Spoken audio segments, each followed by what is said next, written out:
வணக்கம், good morning, நமஸ்தே. இதுக்கு முன்னாடி நான் போட்ட சின்ன ஷார்ட்டை பார்த்துருப்பீங்க. அதில் சொல்லியிருந்தேன், ஜபல்பூர்ல இருந்து மும்பைக்கு ட்ரெயின்ல வரும்போது ஒரு சின்ன பையனை ட்ரெயின்ல அவனோட பேசிக்கிட்டே வந்தேன்.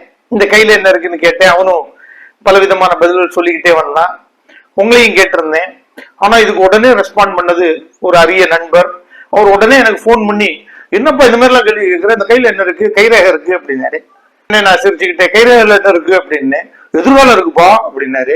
அவருக்கு பாமிஸ்டில் நம்பிக்கை இருக்கலாம், அது அவருடைய தனிப்பட்ட விருப்பம். அதை பத்தி நான் ஒன்னும் அபிப்பிராயம் சொல்ல விரும்பல.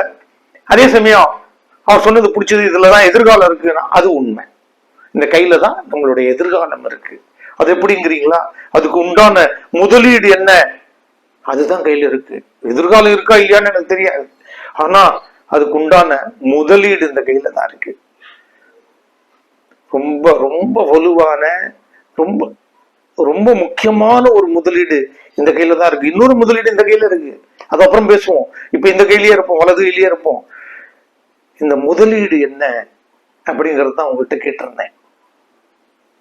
இந்த முதலீடு எல்லார்ட்டையும் பிறக்கிறப்போ ஒண்ணுமே இல்லாம பிறக்கிறோம், அந்த கையை மூடிக்கிட்டு பிறக்கிறோம். இந்த முதலீடு எல்லார்கிட்டையும் இருக்கு, இந்த கையில எல்லார்ட்டையும் இருக்கு.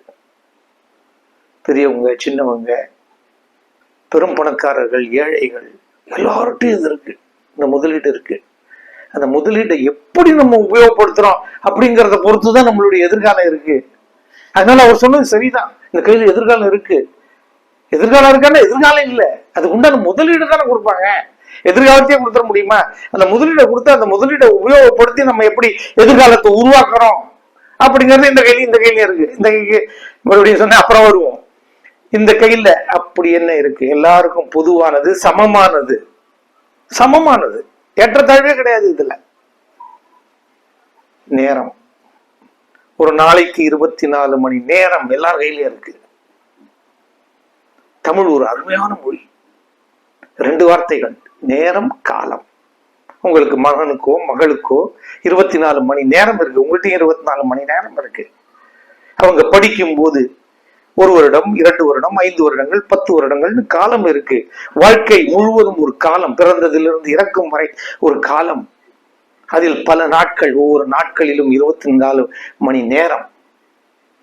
அந்த எதிர்காலம்ங்கிறது இந்த நேரத்தை எப்படி பயன்படுத்துறோம், அதுக்கு எவ்வளவு மதிப்பும் மரியாதையும் கொடுக்கிறோம்.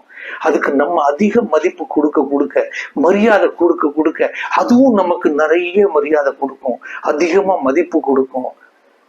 நமக்கு வேண்டியதெல்லாம் கொடுத்துக்கிட்டே இருக்கும் இந்த நேரமும் காலமும்.